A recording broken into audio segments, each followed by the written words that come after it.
A reading from the book of Revelation. I, John, saw in heaven another sign, great and awe-inspiring, 7 angels with the 7 last plagues, for through them God's fury is accomplished. Then I saw something like a sea of glass mingled with fire. On the sea of glass were standing those who had won the victory over the beast and its image, and the number that signified its name. They were holding God's harps, and they sang the song of Moses, the servant of God, and the song of the Lamb. Great and wonderful are your works, Lord God Almighty. Just and true are your ways, O King of the nations. Who will not fear you, Lord, or glorify your name? For you alone are holy. All the nations will come and worship before you, for the righteous act have been revealed.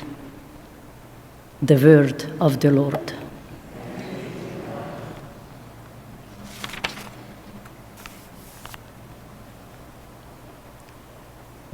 Great and wonderful are your works, Lord, mighty God.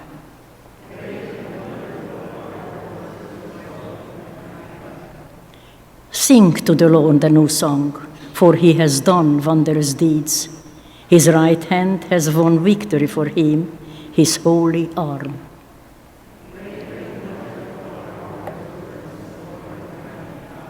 The Lord has made his salvation known. In the sight of the nations, he has revealed his justice. He has remembered his kindness and his faithfulness towards the house of Israel.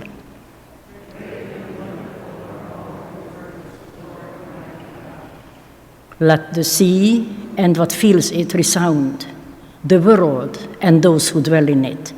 Let the rivers clap their hands, the mountains shout with them for joy.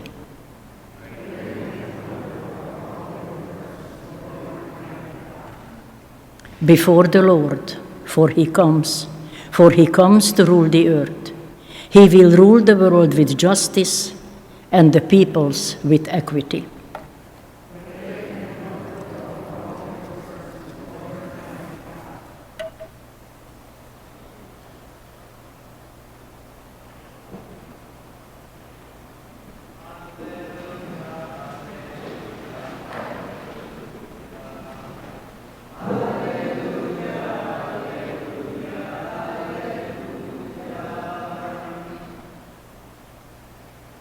Remain faithful until death, and I will give you the crown of life. Hallelujah.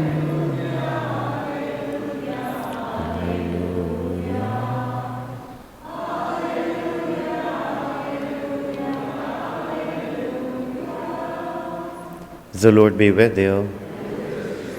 A reading from the Holy Gospel according to St. Luke.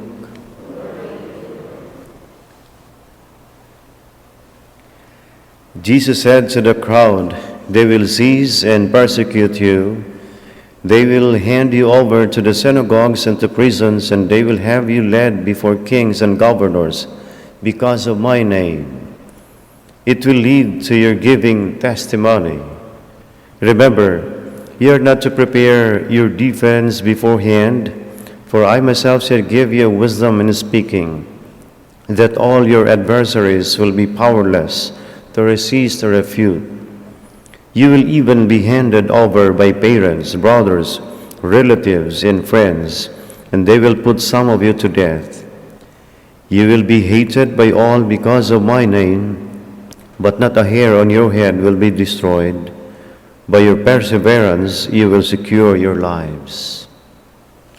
My dear friends, the Gospel of the Lord.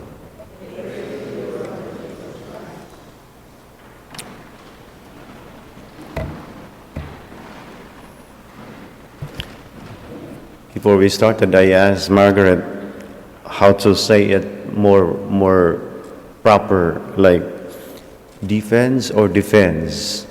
And then Margaret said, "Well, like you, I'm a foreigner too." But the beauty of also of being a foreigner in your country is You have to listen more than like you ordinary or local here, so that you can understand. So that's a challenge. Well, it tells us about challenges or trials or sufferings or persecution or gospel today.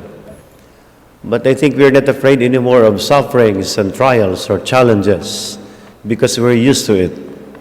We're used to have trials, challenges, sufferings, and we can tell the sufferings or persecutions or challenges don't terrify us because we are terrified already.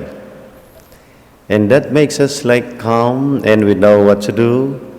And God assures us not of anything to happen or that we could not be harmed, but God assured us of His wisdom and the thing at the end to come in us. Well, the important thing in our gospel today, it tells us something when those kind of experiences will come. Those kind of situations will come to us, like challenges, trials, sufferings. All these occasions are our chances to give testimony of our faith.